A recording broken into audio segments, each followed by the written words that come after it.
បាទជំរាបសួរសួស្តីថ្ងៃនេះវិលត្រឡប់មកវិញសារជាថ្មីជាមួយនឹងវីដេអូមួយដែលខ្ញុំចង់បង្ហាញអំពី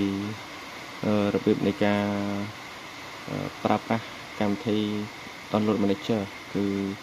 ភាសាមានបងប្អូនគាត់ឆាតសួរខ្ញុំច្រើនទាក់ទងជាមួយនឹងការប្រើប្រាស់កម្មវិធី Download Manager អីដែលវាល្អងាយស្រួលប្រើជាង IDM អញ្ចឹងភាសា IDM វានៅពេលវាអាប់ដេតទៅគឺវា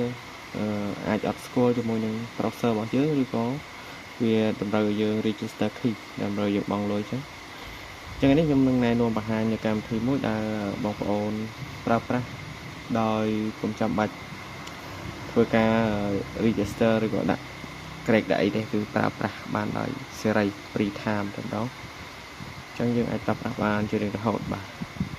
ចឹងកុំខាត់ពេកតោះយើងចូលទៅកាន់វីដេអូរបស់គ្នាបាទអញ្ចឹងថ្ងៃនេះខ្ញុំនឹងបង្ហាញនៅកម្មវិធីមួយដែលមានឈ្មោះថា AB Download Manager បាទអញ្ចឹងដើម្បីធ្វើការតម្លើងទៅកម្មវិធីមួយនេះបានតោះបងប្អូនចូលទៅកាន់ browser របស់យើងមកបន្ទាប់មកយើងវាយពាក្យថា AB Download Manager បាទយើង enter មកបន្ទាប់មកនេះបាទ link website យើងនៅពេលនេះគឺ AB Download Manager នេះអញ្ចឹងកម្មវិធីនេះគឺវា lifetime free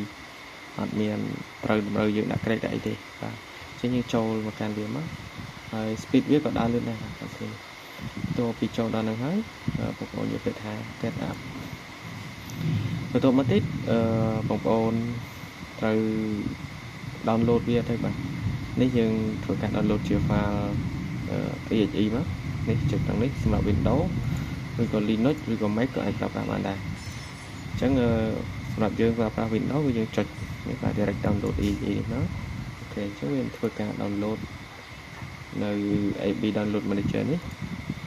បាទអញ្ចឹងទៅពីវា download ពេញហើយយើងចូលធ្វើការឡើងហើយ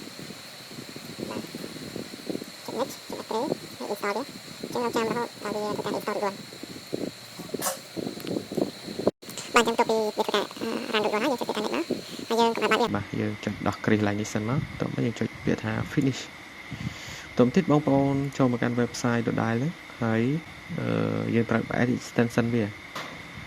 សម្រាប់អ្នកដែលប្រើ Firefox យើងចូល link ខាងលើនេះហើយសម្រាប់អ្នកប្រើ Google Chrome យើងចូល link ខាងក្រោមនេះអញ្ចឹងខ្ញុំប្រើ Google Chrome ខ្ញុំចូលខាងក្រោមនេះមកបាទចុចលើវានេះមកបាទអញ្ចឹងវានឹងនាំយើងទៅកាន់ extension គឺកាន់ store របស់ Chrome ហើយអញ្ចឹងយើងធ្វើការចុចពាក្យនេះបាទ add to Chrome តោះមកយើងចុចពាក្យថា add extension អូខេអញ្ចឹង AB extension វា allow នៅលើ Google Chrome របស់យើងហើយយើងអាចធ្វើការ download ឬក៏ធ្វើការទាញយកនៅឯកសារឬក៏វីដេអូផ្សេងៗបានដែរ download បានឥឡូវខ្ញុំសូមធ្វើការ download នៅ DirectX មួយចុះបាទយើងចូល website get into PC មកបាទ DirectX មកបាទអញ្ចឹងយើងធ្វើការ download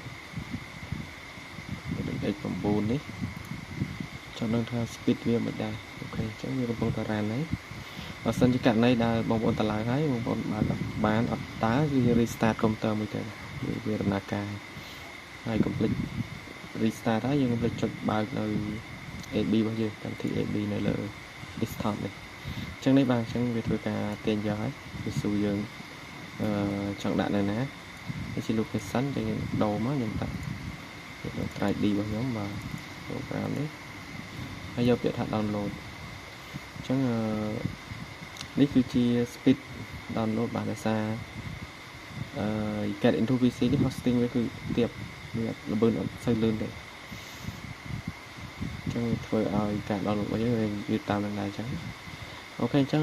វីដេអូនេះគឺមានតែប៉ុណ្្នឹងទេហើយសង្ឃឹមថាបងប្អូនអាចត្រូវការកម្មវិធី download manager ផ្សេងៗអីអាចប្រើប្រាស់នេះបាទ AB នេះបាទវាមានភាពងាយស្រួលហើយនឹងមិនអស់ថ្លៃ